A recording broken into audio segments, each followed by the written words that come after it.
Then they sought him with, they sought it with thimbles. They sought it with care. They pursued it with forks and hope. They threatened its life with a railway share and charmed it with smiles and soap.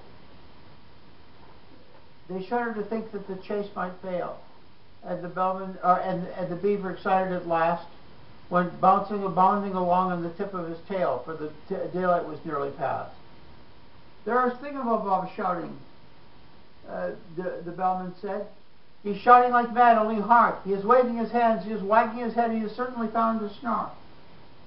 They gazed in delight, while the butcher exclaimed, he was always a desperate wag.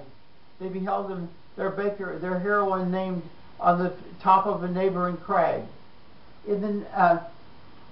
Erect and sublime for one moment in time, in the next that wild figure they saw, as if stung by a spasm, plunge into a chasm while they waited and listened in awe. It's a Snark was the sound that first came to their ears, and it seemed almost too good to be true. Then followed a torrent of laughter and cheers. Then the ominous word, it's a boo. Then silence. Some fancied they heard in the air a weary and wandering cry that sounded like jum, but the others declare it was only a breeze that went by.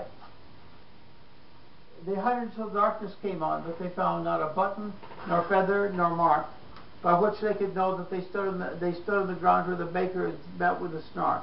In the midst of the word he was trying to say, in the midst of his laughter and glee, he had softly and suddenly vanished away, for the Snark was a bojum, you see.